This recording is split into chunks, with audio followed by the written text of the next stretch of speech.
Lanjutkan kajian tafsir kita masih di surah Al-Baqarah ayat 224. Qala Allah Ta'ala a'udzu billahi minasy syaithanir rajim. Bismillahirrahmanirrahim.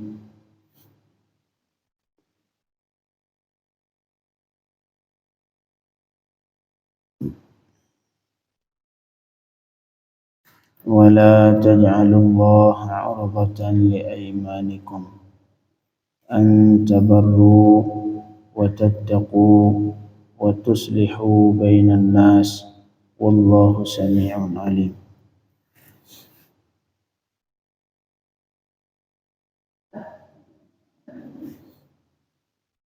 Ayat ini diturunkan karena ada salah satu sahabat Rasulullah sallallahu alaihi wasallam yang bernama Abdullah bin Rawahah. Abdullah bin Rawahah.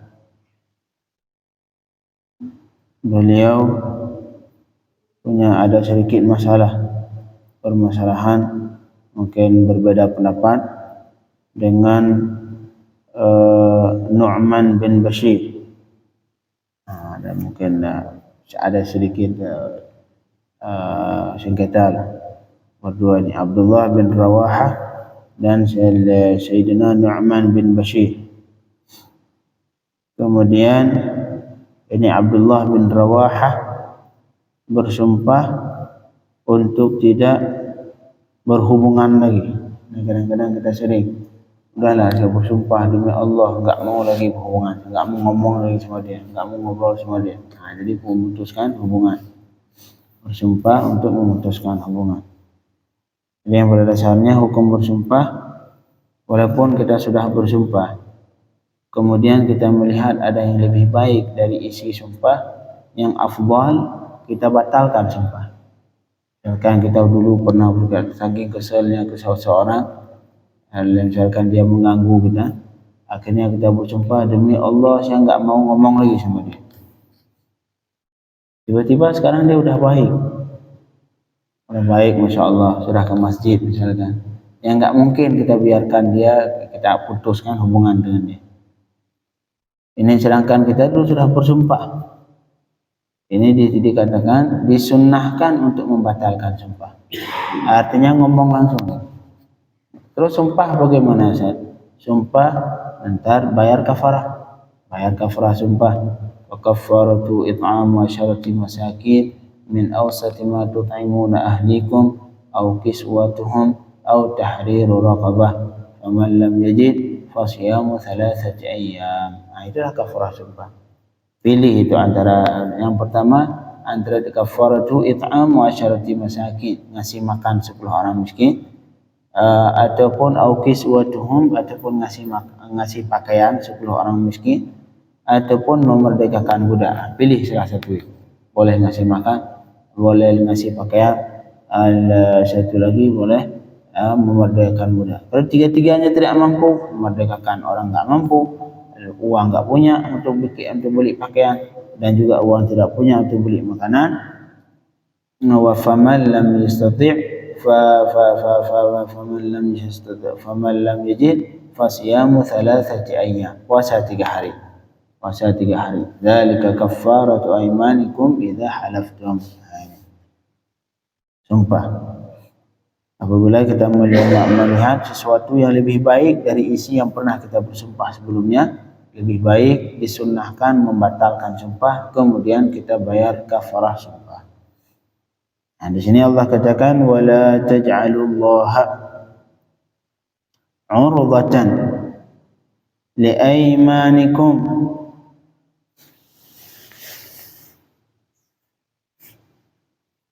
Jangan kalian menjadikan Allah, artinya bersumpah dengan Allah, kalian jadikan urdah.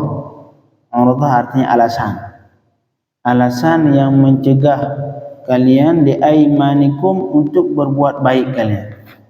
Artinya jangan sampai ini sumpah menjadikan kita untuk tidak berbuat baik. Nah, seperti tadi. an tabarru wa tattaqu.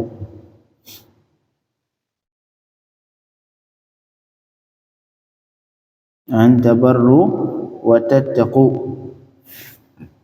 Di aiman artinya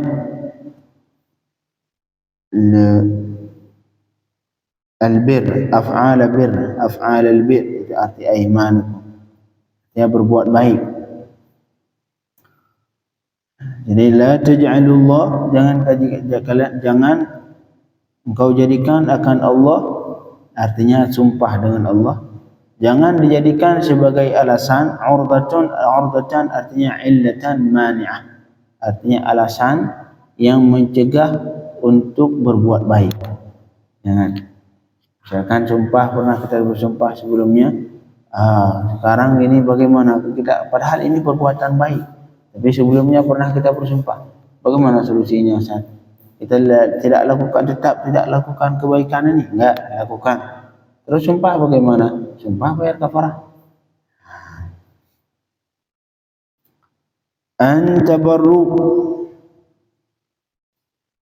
ini takdirlah, artinya bahwa tidak kalian berbuat baik gara-gara sumpah. Wa tattaqu, tidak kalian bertakwa gara-gara sumpah. Wa tuslihu bainan nas, dan akhirnya tidak kalian memperbaiki hubungan antara manusia. Ini jangan semua ini. Jangan sampai sumpah menghalangi kita untuk berbuat baik, sehingga tidak berbuat baik ke orang, dan tidak bertakwa kepada Allah, dan tidak berbuat baik ke sesama manusia. Artinya al-ma'na, artinya la tamtani'u min fi'li ma dzukira min al-birr wa nahwih idza halaftum alaih. Jangan sampai kalian tidak mau melakukan kebaikan semua tadi, apakah berbuat baik kepada orang, ataupun bertakwa kepada Allah, ataupun memperbaiki hubungan sesama manusia. Jangan sampai itu semua kalian tinggalkan cuman gara-gara kalian pernah bersumpah sebelumnya. Ini seperti yang dilakukan oleh Sayyidina Abdullah bin Rawahah. Beliau pernah terjadi cekcok dengan Sayyidina Nu'man bin Bashir, manusia, padahal mereka dua-duanya sahabat. Tapi yang namanya manusia mungkin berbeda pendapat, ada sedikit perselisihan. Ini juga pernah dilakukan kalau enggak salah Sayyidina Abu Bakar radhiyallahu anhu. Sayyidina Abu Bakar radhiyallahu anhu pernah bersumpah untuk tidak menafkahi Mistah. Mistah ini padahal kerabat beliau yang termasuk beliau yang terpengaruh. Ini Mistah ini terpengaruh oleh berita hoaks. Saat itu berita hoaks yang menuduh Sayyidatuna Aisyah berzina dengan sahabat siapa? Safwan. Sahabat Safwan. Karena kebetulan saat itu dikisahkan itu bab hadithul ifk yang membuat gempa itu satu Madinah. Tidak ada satu pun rumah di Madinah saat itu melainkan berita ini semua terdengar. Kisah sampai sekarang, dan diabadikan di Al-Quran. Diabadikan di Al-Quran satu halaman full. Satu halaman di Al-Quran khusus membicarakan tentang bara'ah Sayyidatuna Aisyah, artinya tentang terbebas Sayyidatuna Aisyah dari tuduhan ini. Langsung itu enggak mudah itu. Rasulullah saat itu sampai memisahkan ranjang dengan Sayyidatuna Aisyah. Sampai Sayyidatuna Aisyah mungkin nangis keluar darah. Berbulan sampai 40 hari dikisahkan kalau enggak salah. Jadi dimulai dituduh, baru turun ayat untuk membuktikan Sayyidatuna Aisyah ini tidak melakukan itu sampai 40 hari. Sampai akhirnya Rasulullah SAW bermusyawarah dengan sahabat. Ya bermusyawarah dengan sebagian sahabat, apakah saya cerai Sayyidatuna Aisyah? Artinya Rasulullah juga di sisi beliau Rasul, tapi di sisi yang lain juga beliau manusia. Ada sifat mungkin sifat ragu, sampai sempat ada sedikit keraguan. Mungkin iya, karena ini berita sudah tersebar bukan di satu rumah, dua rumah, tiga rumah, satu Madinah. Tidak ada satupun rumah di Madinah melainkan terdengar berita ini. berita yang diangkat oleh munafikun, buzzer lah. Munafikun, kalau dulu buzzer dulu munafikun, kalau buzzer sekarang nggak tahu apakah munafikun atau orang benar, wallahu alam. Kalau dulu yang mengangkat berita-berita nggak jelas ini adalah munafikun. Sayyidatuna Aisyah dituduh, cuman penyebab apa?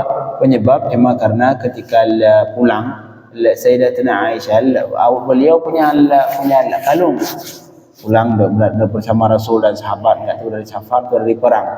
Pulang beliau jauh di luar Madinah. Kemudian Rasulullah, Sayyidatuna Aisyah di tengah jalan ketawa, kalung saya hilang. Ini kalung adalah hadiah ibunya. Hadiah dari ibunya. Akhirnya Sayyidatuna Aisyah pengen balik, berhenti nyari kalung. Nyari kalung sampai akhirnya udah telat, nggak ketemu kalung. Tiba-tiba yang karena orang dulu itu perempuan itu biasanya istri-istri Rasul ketika safar dimasukkan ke, mungkin Bapak pernah nonton TV yang orang Cina biasanya dimasukkan ke peti, ditaruh di atas kulit, dimasukkan ke apa sih namanya, kayak kamar kecil gitu. Tandu. Beliau situ seperti di film orang dulu biasanya. Akhirnya nggak ada sahabat Rasulullah SAW, nggak ada yang tahu kalau Sayyidatuna Aisyah sudah nggak ada tandu, ketahuan. Padahal Sayyidatuna Aisyah sudah berhenti nyari kalung. Udah lama, udah siang, tiba-tiba Sayyidina Safwan telat, beliau di belakang juga tertinggal sendiri. Beliau datang melihat Sayyidatuna Aisyah di jalan tertinggal. Akhirnya dibawa pulang sama beliau, daripada tinggal sendiri sampai malam. Dibawa pulang sama beliau. Di situlah dituduh.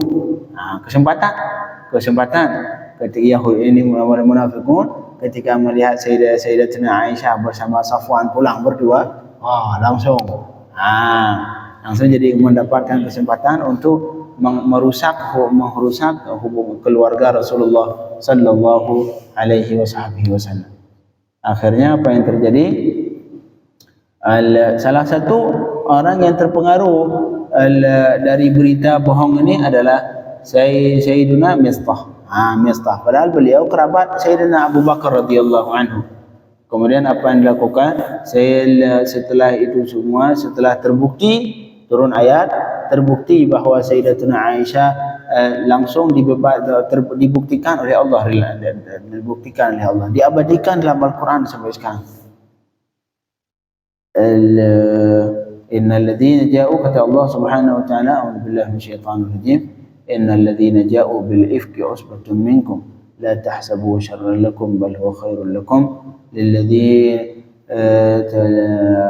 alladzi tawalla likulli imri'in minhum maktasaba min al-'atham walladzi tawalla kibrahu, hingga akhir ayat pada ujung.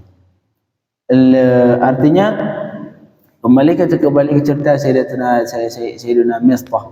Ini bahar beliau kerabat Sayyidina Abu Bakar yang biasanya yang menafkahi beliau Abu Bakar. Nafkahi untuk kehidupan beliau, yang menanggung kehidupan beliau Abu Bakar. Akhirnya Sayyidina Abu Bakar, karena beliau ini termasuk orang yang menuduh juga, kesal. Wajar Sayyidina Abu Bakar walaupun sahabat, tapi namanya manusia tetap timbul kesal. Udah kita nafkahi, udah kita kasih makan, tapi masih hanya menuduh anak beliau berzina. Akhirnya beliau bersumpah untuk tidak menafkahi lagi. Mau saya nafkahi lagi, demi Allah saya tidak mau nafkahi lagi ini Mistah. Udah dulu nafkahi dari kecil saya besarkan, tapi kemudian dia seperti itu, nggak ada balas jasa, nggak ada balas budinya. Akhirnya apa yang terjadi? Baru datang larangan dari Allah Subhanahu wa ta'ala. Wala ya'tali ulul fadli minkum was-sa'ati an yu'tu ulil qurba. Artinya kata Allah, jangan sampai dari kalian, wala ya'tali ulul fadli, jangan sampai orang-orang yang memiliki lebihan dari kalian, yang memiliki keuangan yang cukup, wala ya'tali, jangan sampai taksir, lemah dari menafkahi kerabat-kerabat yang membutuhkan. Baru akhirnya Sayyidina Abu Bakar di ujung setelah mendengarkan ayat itu beliau kembali menafkahi dan melanggar sumpah. Marhaba. Iya, ada hadisnya juga. Seseorang yang ketika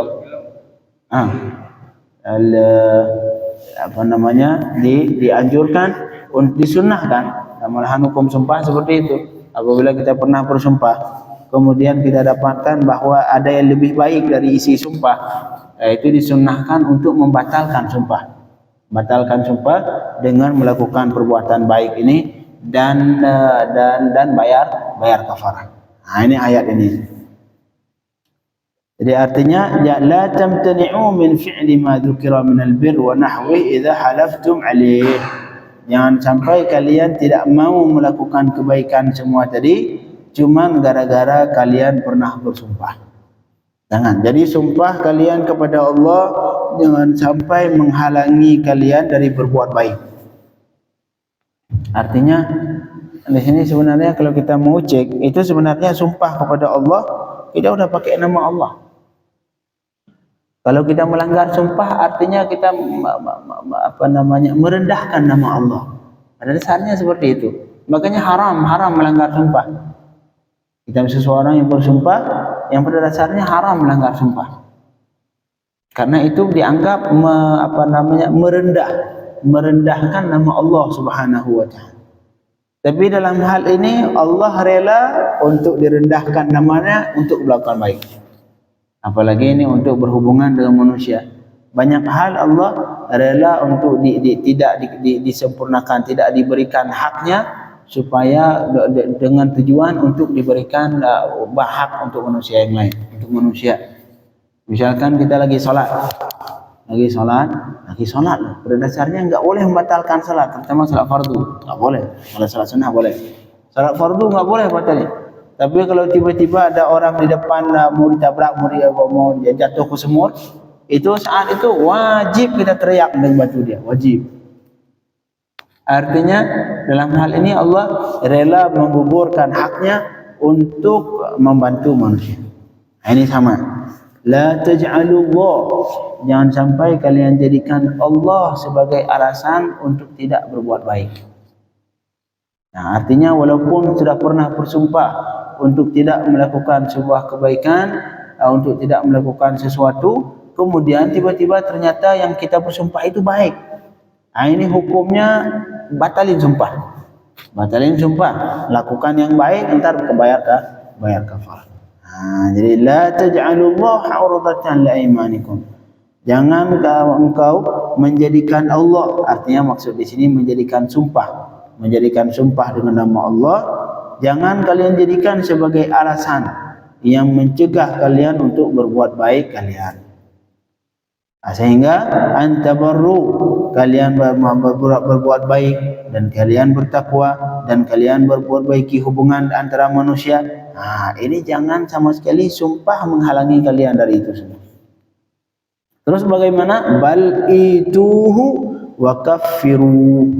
Akan tetapi yang benar, lakukan kebaikan tadi, perbaiki hubungan dengan manusia, berbuat baik sesama manusia, wa kaffiru, kemudian bayar kafarah.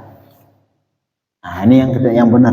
Nah, seperti Sayyidina Abdullah bin Rawahah yang bersumpah untuk tidak berhubungan dengan Sayyidina Nu'man bin Bashir. Sayyidina Nu'man bin Bashir. Marhaba.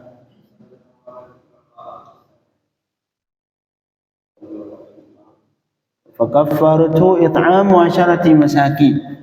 Yang pertama 10 orang ngasih makan 10 miskin. Satu orang satu umur kalau enggak salah. Fakaffaratu it'amu 'asharati masakin, ngasih makan 10 orang miskin, atau kiswatuhum, atau ngasih pakaian 10 orang miskin. Ini pakaian ini yang namakan pakaian, baju, celana, sarung. Kafaratu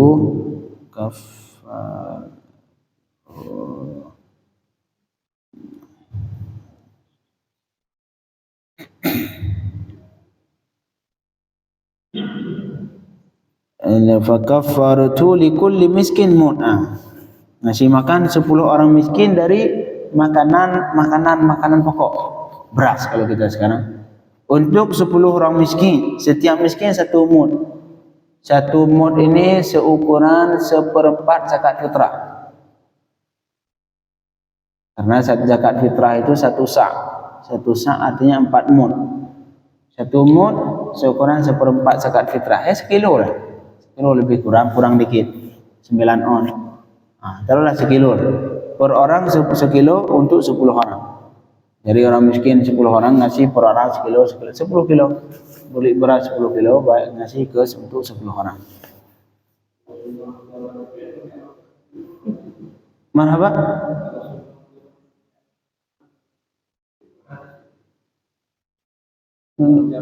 Sumpah pejabat pakai Al-Quran tapi melanggar. Bayar walaupun sumpah pejabat kadang-kadang terlalu meremehkan sumpah. Alhamdulillah min dzalik. Pakai Quran lagi, astagfirullah. Yang pada dasarnya sumpah enggak harus Al-Quran. Ya wallahi demi Allah saya tidak melakukan ini, tidak melakukan itu. Kemudian melakukan, sah sumpah, enggak harus pakai Al-Quran. Pakai Al-Quran cuma mungkin lebih menguatkan. Tapi orang sekarang disumpah pakai Al-Quran, seumur hidup enggak pernah baca Al-Quran. Artinya enggak ada harga Al-Quran bagi dia, enggak ada faedah. Enggak pernah baca Al-Quran. Jangankan pernah baca Al-Quran, mungkin Fatihah aja bolak-balik. Bismillahirrahmanirrahim. Bismillahirrahmanirrahim. Ihdinas siratal mustaqim. Alhamdulillahirabbil alamin. Dibalik-balik. Alhamdulillah min dzalik. Tapi itu Muslim doang ya, Pak ya? Kalau Kristen bagaimana? Pakai Injil juga. Niru barat. Barat Alkitab. Oke.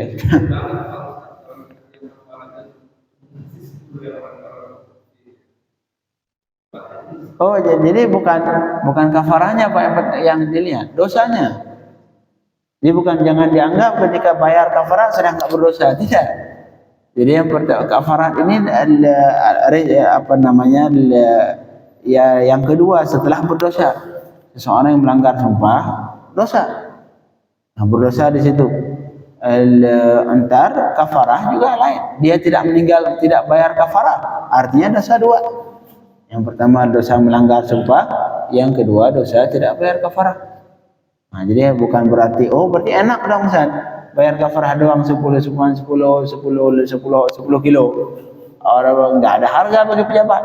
Yang uang masuk triliun dalam sehari. Enggak. Jadi sumpah, itu melanggar sumpah itu sudah masuk dosa. Bisa jadi dosa besar. Kemudian yang kedua, ketika bayar kafarah adalah kewajiban yang lain. Itu kewajiban yang lain. Jika tidak dilakukan, artinya bertambah dosa dari dosa melanggar sumpah. Makanya sekali lagi saya ingatkan, kalau misalkan Bapak menikahi anak perempuan pertama, jangan sama sekali jadikan saksi dari orang-orang disumpah seperti itu. Paham? Kecuali Bapak yakin ini orang benar. Kalau orang pejabat kadang-kadang kita suka mah. Siapa yang viral pokoknya dia saksi. Yang penting viral. Jadi saksi nikah bagi kita syaratnya viral. Seharusnya tidak. Saksi nikah syaratnya adil. Makna adil tidak pernah melakukan dosa besar dan tidak kekal dalam dosa kecil. Tidak terus menerus dalam dosa kecil. Nah, itu adil. Kalau kita tidak, yang penting viral. Kalau ada artis, ada pejabat yang kita suka, mau bersumpah, belatar sumpah, melanggar sumpah tiap hari, mau korupsi sebagaimanapun, khianat ke negara, khianat ke rakyat, pokoknya dia ini orang terkenal. Itu jadi saksi, astagfirullahaladzim. Jadi jangan sampai anak kita jadi korban.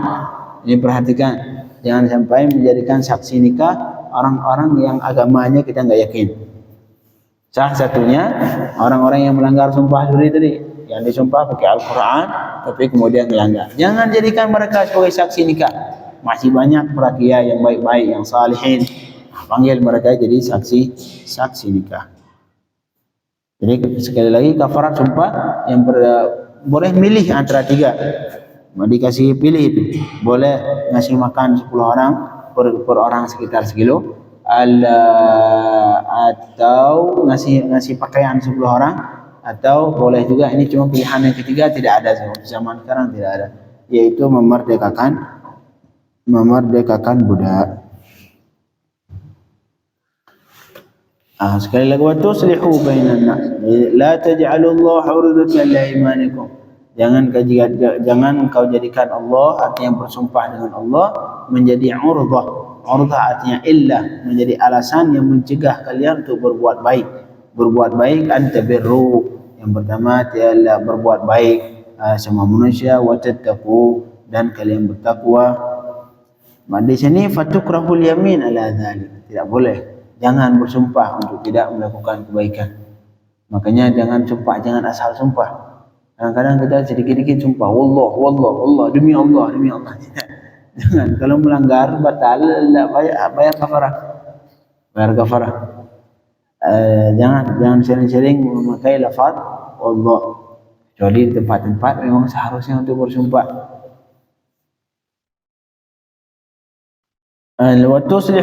Sehingga watuslihu bainan nas, memperbaiki hubungan antara manusia. Artinya jangan kalian menahan diri ataupun kalian tidak mau melakukan kebaikan cuman gara-gara pernah bersumpah sebelumnya. Terus bagaimana juga, akan tapi lakukan itu kebaikan dan bayar kafarah sumpah. Wallahu sami'un alim, dan Allah Maha mendengar perbuatan kalian, artinya semua sumpah kalian Allah dengar. Alim, dan Allah mengetahui hal kalian, apakah ini perbuatan baik bagi kalian atau tidak baik bagi kalian. Apabila itu awalnya kita menganggap harus memutuskan hubungan, tapi kemudian tiba-tiba kita melihat harus memperbaiki hubungan dengan dia, ya sudah, perbaiki hubungan dengan dia dan batalkan sumpah, dan batalin sumpah yang pernah sebelumnya dengan kita lakukan langsung berhubungan dengan dia, dan kemudian bayar kafarah. Allahumma faqihna fid din.